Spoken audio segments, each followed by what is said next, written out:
حمد و ثنا کے بعد آقا نامدار مدنی تاجدار محبوب کردگار شب اسرا کے دولہ غریبوں کے ملجا ماوا بے سہاروں کے سہارے حضرت آمنہ کے دلارے حضرت حلیمہ کے پیارے جناب محمد الرسول اللہ صلی اللہ تعالی علیہ وآلہ وسلم کی بارگاہ میں بے حد درود و سلام کے بعد میرے نہجی واجب الاحترام بزرگوں دوستو، اللہ رب العزت کا کروڑوں مرتبہ احسان عظیم ہے کہ جس نے ہمیں نماز ظہر باجماعت ادا کرنے کی توفیق دی، نماز جنازہ ادا کرنے کی توفیق عطا فرمائی، اور ایک مرتبہ پھر ہمیں ہفتہ وار درس قرآن میں بیٹھنے کی، سننے اور سنانے کی توفیق عطا فرمائی۔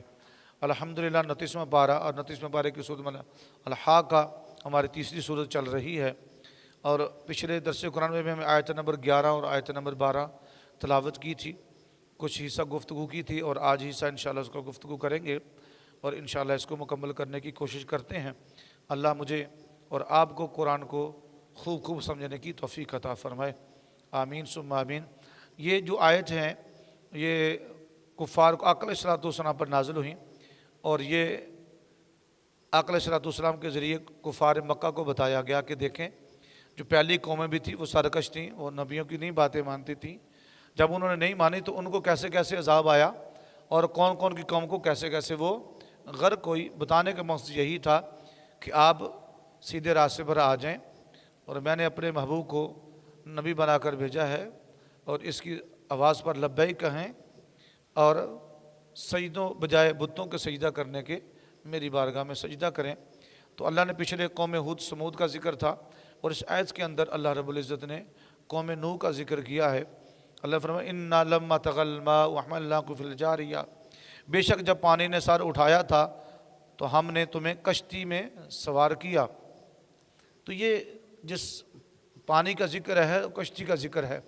مختصر یہ ہے کہ نماز جنازہ کی وجہ سے تقریباً ہمارے 12 منٹ تقریباً 13 منٹ چلے گئے ہیں، ہم کوشش کرتے ہیں کہ جلدی اس کو ریکور کرنا ہے، اور اپنے ٹائم پر ہی انشاءاللہ درس قرآن پذیر کریں گے۔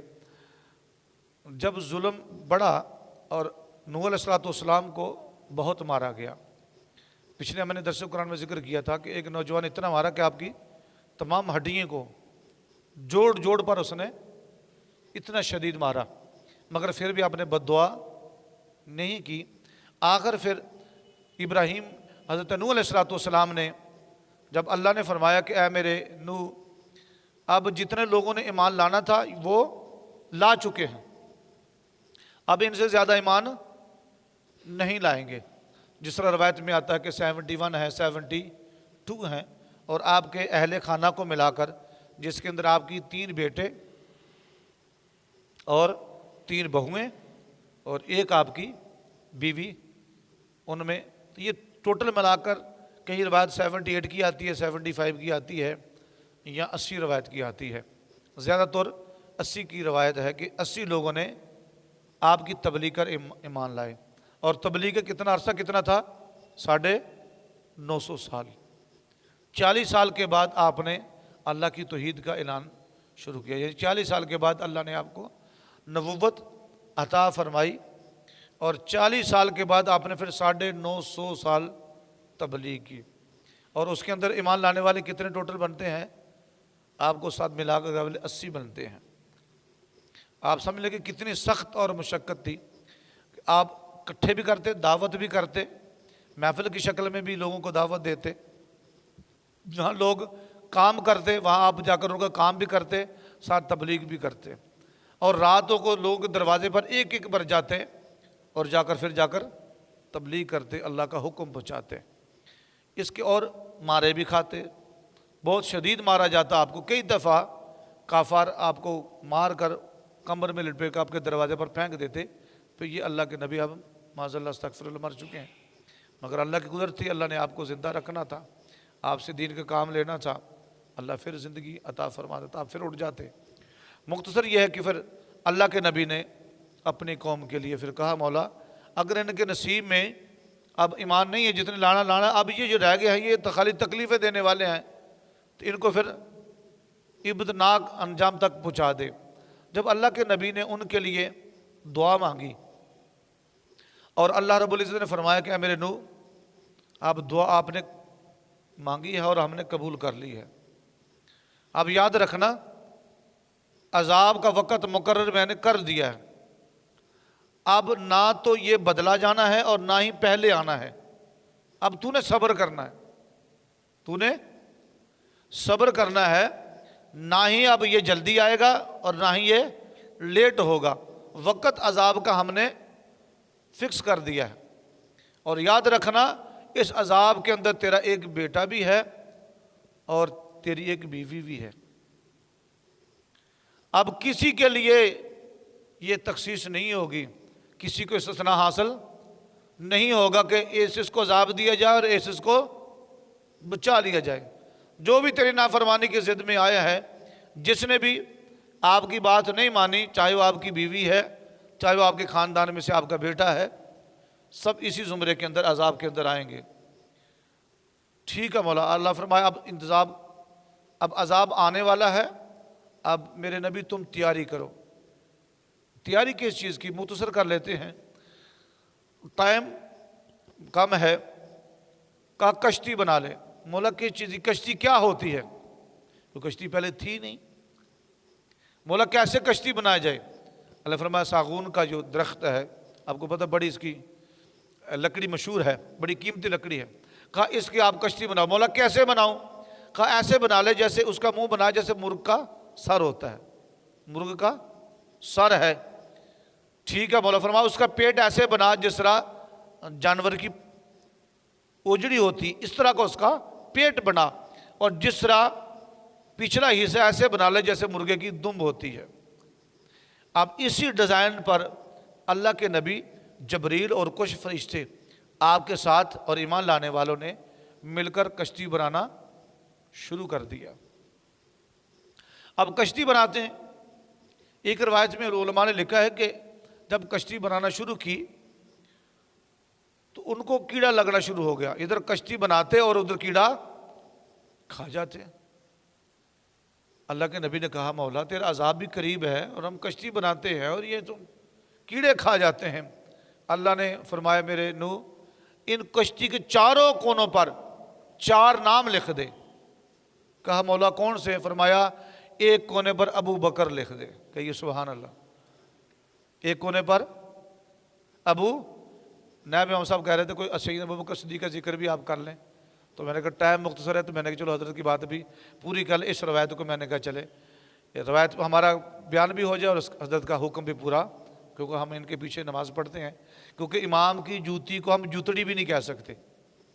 امام کی تو دور کی بات ہے نا، جو ان کے پاؤں کے ساتھ جوتی مس ہوتی ہے نا، ہم اس کا نام بھی بگاڑ نہیں سکتے، شریعت ہمیں اس کی اجازت بھی نہیں دیتی۔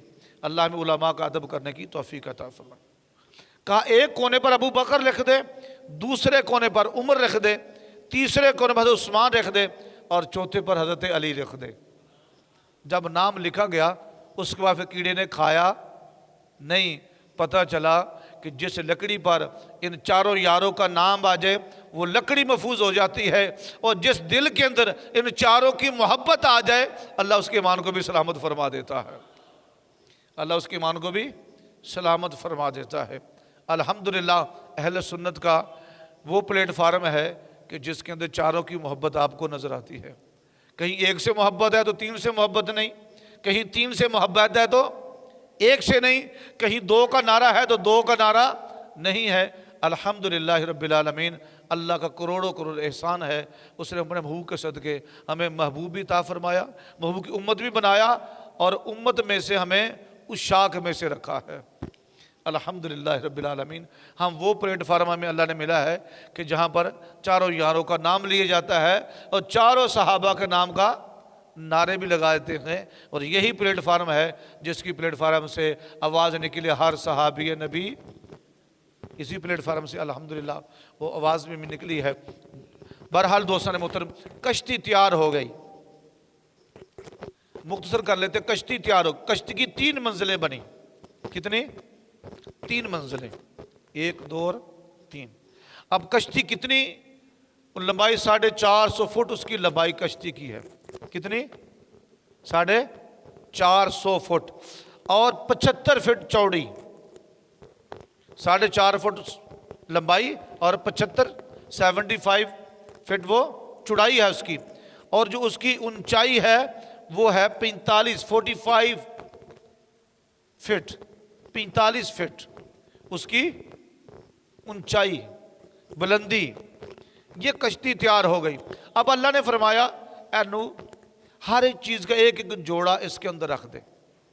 نیچے والی منزل میں پہلے والی ہے، اس کے اندر درندے چرند پرند اور اس میں کیڑے مکوڑے آ جائیں۔ دوسری منزل کے اندر ایک روایت میں آتا کہ آب آ جائے، اور تیسری میں جانور جو پرندے اڑنے والے ہیں اس میں آ جائیں، اور دوسری بات میں کہ دوسری منزل میں پرندوں کا رکھا ہے، اور تیسری منزل پر نوح علیہ السلام اور اس کی قوم جنہوں نے آپ پر ایمان لایا تھا۔ یہ تیاری ہو گئی۔ اب اللہ نے فرمایا تھا کہ تندور میں سے پانی نکلے گا، پانی کا عذاب آنا تھا۔ اللہ کے نبی جب کشتی بنا رہے تھے تو لوگ پوچھتے کہ اے نوح تم کیا کر رہے ہو؟ کہا کشتی بنا رہا ہوں۔ پہلے تو لوگوں نے پوچھا یہ ہے کیا، کہ کشتی کسی نے دیکھی نہیں تھی، تو کہا نوح یہ کیا؟ کہا کشتی ہے۔ کاہے کے لیے بنا رہے؟ کہا یہ پانی پر اللہ کا جب عذاب آنا ہے یہ تو اس میں جو آ جائے گا، جو ایمان لائے گا اس میں بیٹھے گا اور پانی میں ہم بچ جائیں گے۔ تو وہ ہنستے کہتے یہاں پانی پینے کو نہیں ملتا تو کشتی یہ گلیوں میں تیرتے، یہ کون سی کشتی ہے جو خشکی میں چلے گی بغیر پانی؟ ہے پانی والی مگر چلے گی یعنی کہ اس کو مذاق کرتے، ٹھٹھا کرتے۔ تو اللہ نے اس کا قرآن میں بیان کیا کہ اے نبی آپ نے کچھ نہیں کہنا، آپ نے خاموش رہنا ہے۔ آج یہ مذاق کر رہے ہیں، دیکھیے اللہ کی تدبیر ان کے ساتھ کیسا مذاق کرتی ہے، اللہ کی تدبیر کیسے ان کے ساتھ کھیلتی ہے، کیا کرتی ہے۔ اللہ اکبر کبیرہ۔ کہا ایک سردار کہتا ہے قوم کا کہ دیکھو جی کل تک تو نبی بنا تھا اور آج بڑھائی بن گیا ہے، آج یہ لوہار بن گیا ہے، آج یہ ترخان بن گیا ہے۔ اس طرح کے لوگ مذاق کرتے آتے جاتے، آپ کو چھیڑا جاتا۔ آپ کی کشتی تیار ہو گئی۔ جب کشتی تیار ہوئی اب قوم نے سوچا کہ کیوں نہ اس کے ساتھ شرارت کی جائے۔ لوگوں نے پیشاب کرنا شروع کر دیا۔ آج میرا کام کر کے چلے جاتے، لوگ پیشاب کرنا شروع۔ جب پیشاب کیا تو وہ جمع ہوا کشتی میں، اس کے طاعون کی بیماری پھیل گئی، لوگوں کو پھر بدبو پھیل گئی، لوگوں کو خارش لگ گئی۔ اب جب خارش لگ گئی تو ایک اس کے اندر بوڑھا تھا، وہ جا رہا تھا، خارش اس کو بڑی تیز تھی۔ کہا خارش تو ہوئی رہی ہے، چلے حضرت نوح کی کشتی میں پیشاب ہی کر لیتے ہیں۔ پیشاب کرنے لگا، وہ گرا، جہاں جہاں اس کے جسم پر وہ غلاظت لگی وہاں خارش ٹھیک ہو گئی۔ خارش ادھر سے نوح علیہ السلام پریشان تھے، مولا یہ لوگ ہیں، یہ تو کشتی انہوں نے گند سے بھر گئی، اور اتنی بڑی کشتی ہے کون صاف کرے گا، کیسے گند نکلے گا؟ اللہ نے فرمایا نبی نوح میں نے تجھے کہا نا تو خاموش صبر کر، دیکھ میری تدبیر کیا کرتی ہے۔ ہاں جی، غلاظت سے بھری ہوئی کشتی۔ اب جناب اعلیٰ جب بوڑھے نے کہا لوگو سنو سنو سنو، نوح کی کشتی کے اندر بڑی شفا ہے، بڑی شفا ہے، شفا تو یہاں ہے، کوئی دوا کام نہیں کر رہی۔ اب قوم آ گئی، قوم نے جب لگانا شروع کر دی غلاظت تو کشتی ساری صاف ہو گئی، بالکل جس کو کہتے ہیں وہ چاٹ دی، انہوں نے ایسے کر دی، صاف ہو گیا۔ اللہ نے فرمایا دیکھ نبی انتظام ہوا کہ نہیں ہوا؟ جی مولا تیری قدرتیں، تیری شان تو ہی جانتا ہے۔ اللہ اکبر۔ جب کشتی تیار ہوئی، ادھر جو تندور تھا حضرت نوح علیہ السلام کی زوجہ جس تندور کے اندر روٹی لگاتی تھی، وہاں سے پانی نکلنا شروع ہو گیا، اور آپ سمجھ گئے کہ اب اللہ کا عذاب شروع ہو گیا ہے۔ مگر آپ کی قدرت دیکھیں، آگ کے اندر سے کیا نکل رہا ہے؟ بولو بولو کیا نکل رہا ہے؟ آگ کے اندر سے پانی۔ اللہ کی شان، اللہ کی قدرت، اللہ اکبر۔ پانی نکلنا شروع ہوا، ادھر پانی نکلنا شروع ہوا، ادھر سے اللہ نے بارش کو حکم کر دیا، بارش اب تو بھی برسنا شروع ہو جا۔ اللہ اکبر، بارش کا دروازہ کھل گیا۔ پھر ادھر سے زمین کو، چشموں کو حکم ہوا کہ تم بھی جاری، چشمے جاری ہو گیا، آسمان سے پانی آنا شروع ہو گیا، تندور سے پانی نکلنا شروع ہو گیا۔ اللہ کے نبی نے اپنے ساروں ایمان والوں کو کشتی کے اندر سوار کر لیا۔ اب اللہ کے نبی پریشان تھے کہ جب شیر کو بھی رکھا گیا، اس کے اندر بکری کو بھی رکھنا تھا، دمبے کو بھی رکھنا تھا۔ مولا یہ تو شیر ہے، یہ تو چیر پھاڑ دے گا، بکری کو کھا جائے گا، دمبوں کو کھا جائے گا۔ اللہ نے فرمایا پیدا بھی میں نے کیے ہیں اور نفرت بھی میں نے رکھی اور محبت میں ہی ڈالوں گا۔ ہاں جی، یہ میری حکمت ہے۔ نو پریشان نہیں ہونا،